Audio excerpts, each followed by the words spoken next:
Olá, pessoal! Aqui é a Kainara da Educatus e hoje a gente vai falar um pouquinho sobre as metodologias ativas e, na verdade, eu vou trazer aqui para vocês 3 métodos ativos que vocês já podem colocar em prática ainda essa semana nas aulas de vocês. Mas antes, se inscrevam aqui no canal, deixem seu like e curtam a Educatus nas redes sociais.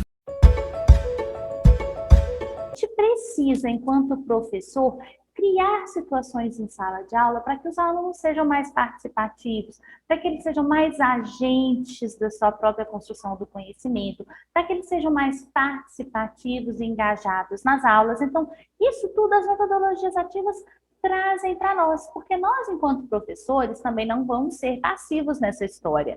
Tanto o professor quanto o aluno são agentes protagonistas da educação, mas o professor, ele fica ali como se fosse, né, atrás do palco, mas ao mesmo tempo ele está controlando toda a situação. Então, essas metodologias ativas, elas são ótimas e excelentes para esse novo momento educacional que a gente vive. Então, eu vou começar aqui agora falando sobre o primeiro método ativo que vocês já podem colocar em prática, mesmo nas aulas remotas, que se chama sala de aula invertida. Vocês já devem ter ouvido falar, em inglês se chama Flipped Classroom, e nesse método, o professor ele dá um tema para os alunos, eles vão pesquisar esse tema em casa, antes do professor trabalhar exatamente esse tema em sala de aula.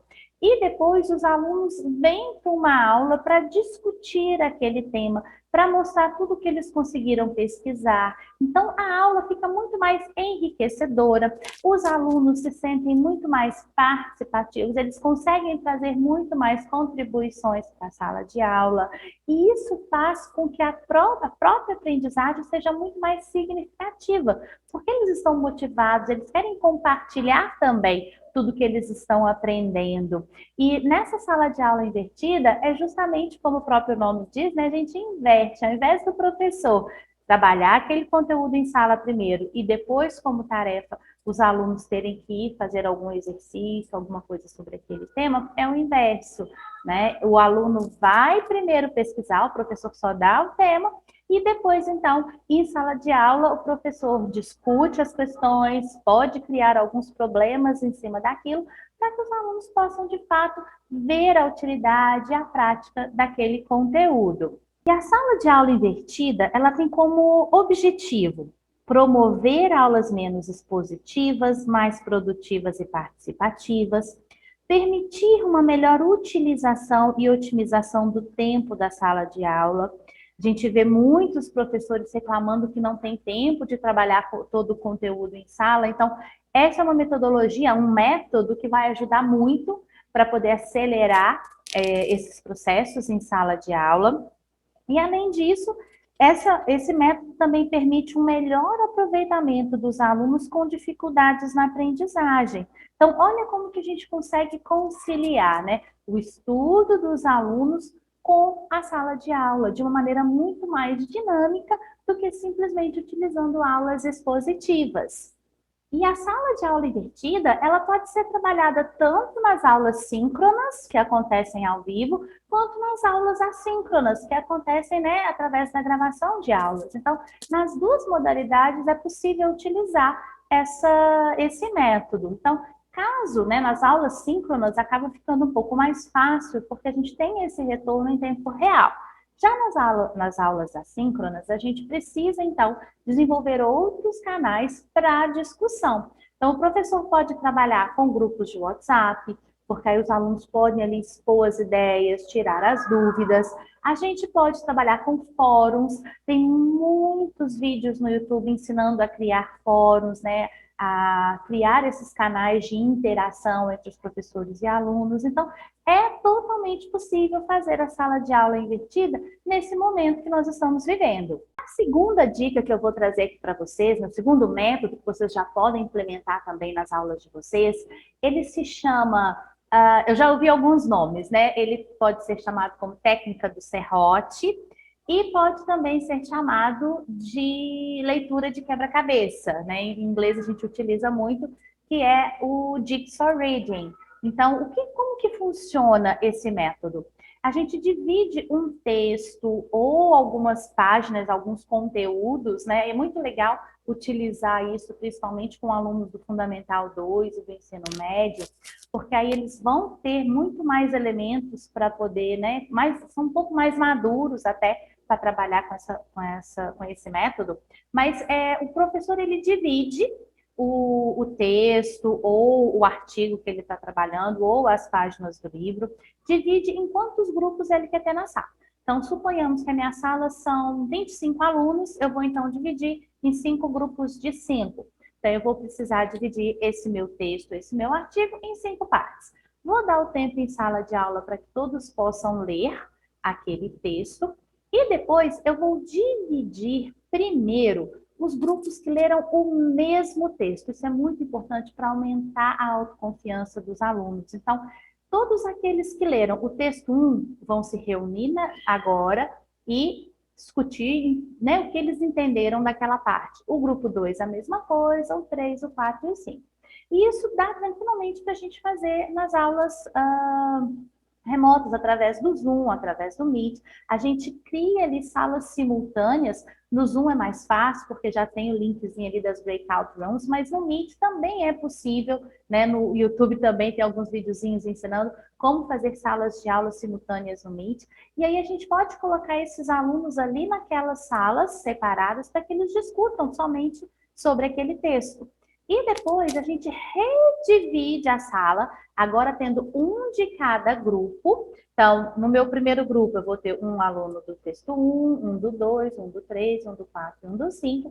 E ali, então, eles vão compartilhar cada parte do texto que eles leram para que todos os alunos tenham uma noção do todo. Então, é uma forma muito mais ativa do que simplesmente o professor pegar aquelas páginas e pedir para o aluno ler, ou simplesmente fazer uma aula expositiva em cima daquele conteúdo. Os alunos estão muito mais participativos dessa forma. E essa técnica, né, da leitura em serrote ou do Jigsaw Reading, ela tem como objetivo estimular a leitura de textos, possibilitar aos alunos a leitura de um mesmo texto durante o horário da aula e treinar atividades em grupo, a síntese e o compartilhamento de ideias. Olha quanta coisa a gente consegue através de uma atividade que está dentro da metodologia ativa. Ela transforma muito mais o aprendizado para o aluno e abre para ele muitas outras oportunidades. Esse método, né, da técnica do serrote, ela também pode ser usada nas aulas assíncronas. É um pouquinho mais, demanda um pouquinho mais de tempo, mas ela é totalmente possível. O professor determina que, né, tais alunos vão ler tal parte, enfim, depois eles podem discutir isso pelos grupos de WhatsApp ou também através dos fóruns, igual eu falei anteriormente. Mas é sim possível fazer também nas aulas assíncronas. E a terceira e última dica, né, e último método que eu venho trazer aqui para vocês hoje, dentro dessas metodologias ativas, eu até sou muito suspeita para falar sobre ele, porque eu adoro, utilizo ele em quase tudo na minha vida, que são os mapas mentais. Eu já falei, inclusive, sobre como a gente consegue simplificar e agilizar o nosso planejamento de sala de aula utilizando os mapas mentais. Para quem não assistiu, tem aí no nosso canal esse vídeo falando justamente sobre isso, em como utilizar os mapas mentais no nosso planejamento de aulas. Mas a gente também pode utilizar os mapas mentais com os nossos alunos. A gente pode ou fazer junto com eles em sala de aula, o que também é muito legal, pelo menos a primeira vez que a gente for trabalhar com eles, fazer em conjunto para eles verem como é tranquilo fazer, como é possível de fato fazer, e depois a gente pedir para que eles mesmos façam, né? Os mapas mentais podem também ser usados em várias etapas da educação, mas no Fundamental 2 e no ensino médio, eles podem ser usados de maneira muito mais proveitosa e produtiva, porque os alunos vão poder colocar ali aquilo que eles estão pensando, aquilo que eles lembram do conteúdo, porque os mapas mentais, eles têm como objetivo facilitar o processo da memória, organizar, sintetizar e ordenar ideias, fazer planejamentos, traçar objetivos e interrelacionar causas e efeitos. Então, os efeitos, na verdade, do mapa mental são muito positivos. né? Eles podem ser utilizados para uma aula de revisão, por exemplo, no qual vocês vão dar aquele tema que foi trabalhado para os alunos, e a partir dali, então, eles devem criar todo o mapa mental de acordo com aquilo que eles lembram. Os mapas mentais podem ser utilizados para resumo de livros, para resumos de capítulos, para ideias que os alunos venham a ter acima de uma problematização, por exemplo. Então, de diversas formas, a gente também consegue utilizar os mapas mentais em sala de aula, e da mesma forma como os anteriores, tanto nas aulas ao vivo quanto nas aulas gravadas. A gente consegue utilizar esses mapas mentais de maneira bem diversificada e deixando os alunos realmente na frente desse processo de aquisição do conhecimento. Espero que vocês já possam mesmo, essa semana, começar a colocar esses métodos ativos em prática, porque eles estão completamente alinhados à Educação 5.0, que é a nova era educacional que nós estamos vivendo. Então, não se esqueçam, quem colocar esses métodos em prática, coloquem aqui nos comentários, compartilhem com a gente, para que mais professores também se sintam motivados a utilizar essas técnicas e esses métodos ativos que tornam, de fato, os alunos agentes do seu processo de aquisição do conhecimento. Então, espero você até a nossa próxima aula.